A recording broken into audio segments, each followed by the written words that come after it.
Deep in the bowels of Russia, a reverse Hunger Games is going on.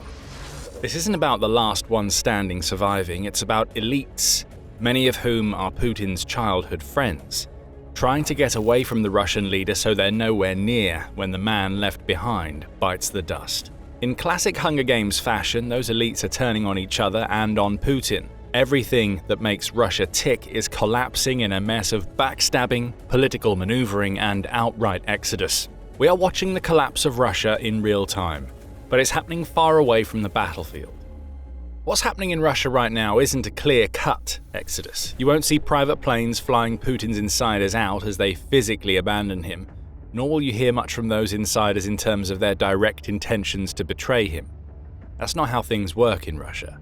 So much of what's happening right now is occurring in the shadows. But make no mistake, the elites are getting out while they still can. Only they aren't physically leaving. Instead, there's an exodus of the one thing that all of these people, from the insiders and the oligarchs through to Putin himself, value more than anything else: money. As the Russian invasion of Ukraine burns through $827 million every single day, with Putin showing no sign of stopping as his obsession over Ukraine has taken over his whole being, the men who keep Putin in power are quietly jumping ship. This is the reverse Hunger Games. Putin will be left alone to fall while the rest survive. Putin's regime is running out of time because Russia needs more money now than ever before to continue its invasion, and the insiders and elites are doing everything they can to ensure that Putin can't get his grubby mitts on their cash. Bloomberg revealed the scale of the exodus in a July 16th report. It said that some of Russia's richest people, who are mostly in their positions due to their closeness to Putin, are sending billions of dollars of their money abroad to ensure that Putin can't have it. Those elites want to avoid the pitfalls of being close to Putin, whether that's a leader who comes with a cap in hand asking for donations to his cause, or a despot president who outright seizes assets that aren't handed over to him. The idea here is simple. If the money isn't in the country, then there's nothing that Putin can do to take it. This outflow of cash is estimated to be in the tens of billions of dollars, Bloomberg reports, as it claims that 6 wealthy Russians and other people familiar with the Russian elite have all told it the same thing. Many of Russia's richest people are conducting wholesale shifts in their investment portfolios, with many putting money into cryptocurrency and gold, while others are amassing cash in foreign investment funds and property. The Gulf region in particular is increasingly becoming a haven for those who want to keep what they have away from Putin. None of this should come as a surprise to Russia's leader. He has created this situation for himself. Putin believed that because he was the man responsible for making many of Russia's current oligarchs who they are today, granting them obscene riches in return for them refusing to rock the boat, that those people would stay loyal to him in his moment of need. This was a miscalculation. When you buy people who are concerned only with money, those people aren't going to give that money back when you come calling. Putin has been trying. We mentioned donations earlier. Toward the end of March, The Guardian reported that Putin was actively asking Russia's elites to give him cash that he could use to fund his insane war. Those elites can see the daily spending, and they know that Russia's defense bill has risen to over $160 billion and will keep rising. Most ignored the calls for donations.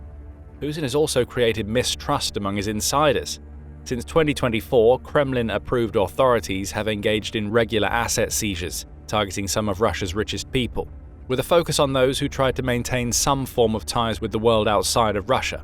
But those seizures could only take Putin so far. Eventually, his desperate thirst for Ukraine war funding will lead him to turn his attention to anybody in Russia who has money, friend or foe.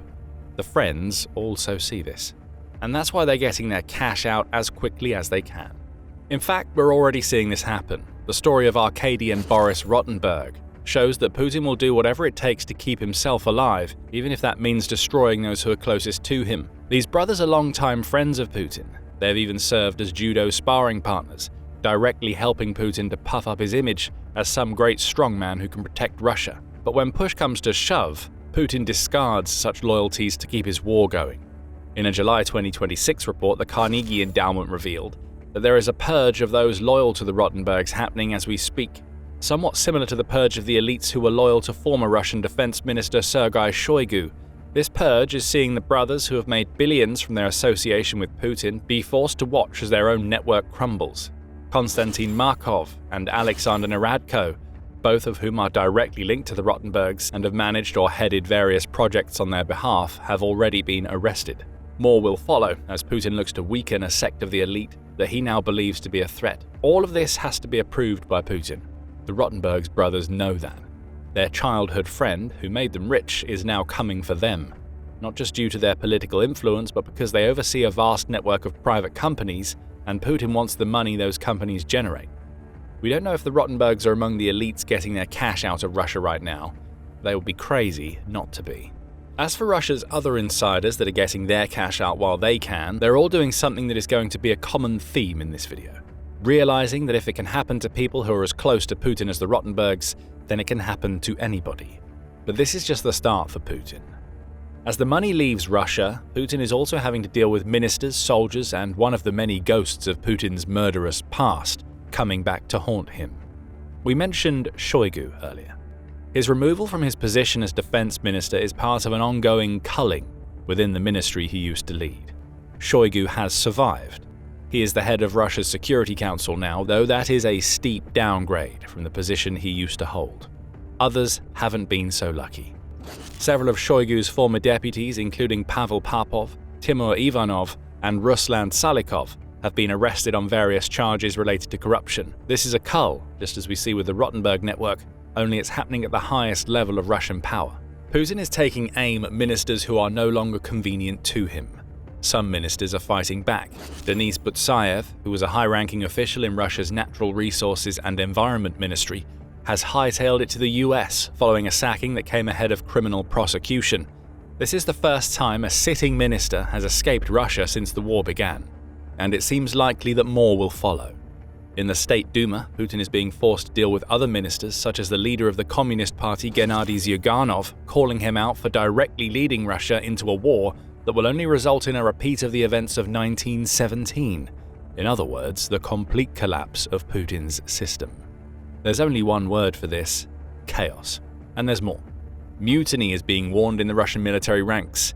Back in late June, a Russian veteran named Alexander Lunin claimed that the brutality Russian commanders displayed to their soldiers was going to lead to an uprising. Lunin asked Putin for a direct audience, and he made claims that ministers from Russia's Interior Ministry and Defense Ministry had encouraged him to speak up. More traitors in Putin's midst. Lunin was soon arrested for his outbursts, and he seems to have disappeared off the face of the earth after the Kremlin labeled him as mentally unwell. But these calls for mutiny would have sent shivers down Putin's spine as they brought back echoes of the Wagner uprising. You may remember that uprising and the man who led it, Yevgeny Prigozhin. Putin took care of him. Or should we say, officially, a plane crash got rid of Prigozhin after he attempted to lead an insurrection of his Wagner paramilitary force. The potential for another uprising now is the last thing that Putin needs, but it could be coming. Lunin warned of it. And that ghost of Putin's past is also rearing its head. Yevgeny Prigozhin's son, Pavel, now leads a small company of Wagner mercenaries in Africa.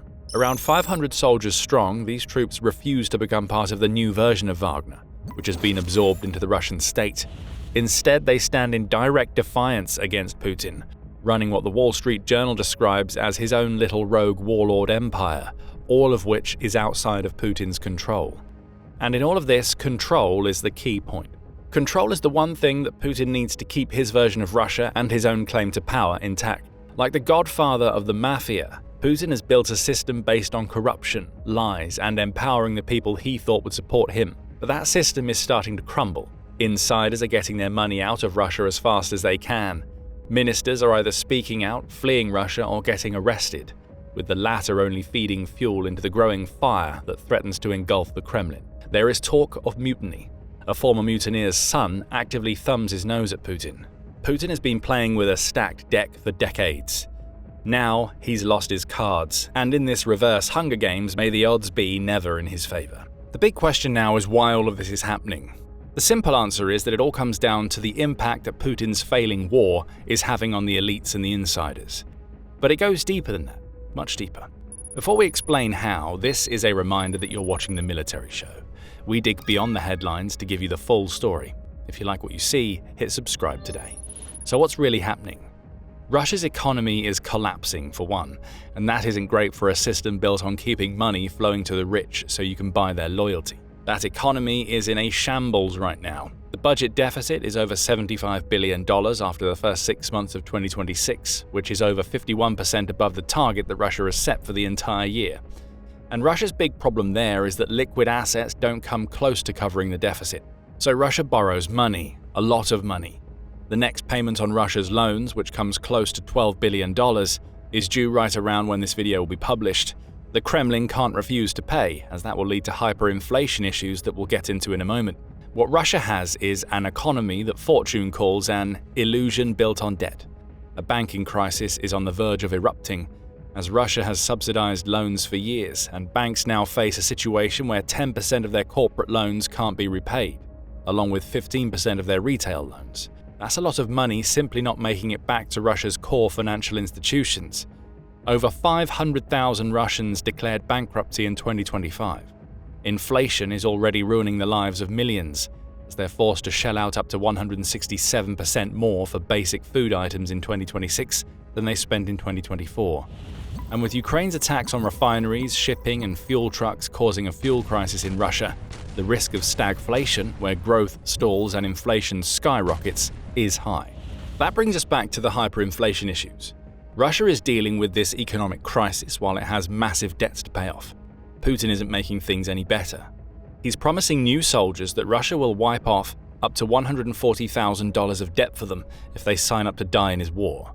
Again, that's a lot of money that isn't making it back to the banks that are already struggling. But what happens when the money runs out and the Kremlin can't back up these promises, along with the eye-watering salaries and bonuses that it pays out to soldiers? Russia could respond by printing more rubles. But that's the recipe for hyperinflation that we're talking about. Other Russian schemes have already failed. The Kremlin tried to sell bonds, but that scheme only raised 10% of the goal that Russia set. Attempting to take out more loans also isn't working, as those who are willing to lend money to Russia want interest rates commensurate with the risk they're taking on, and the Kremlin can't pay.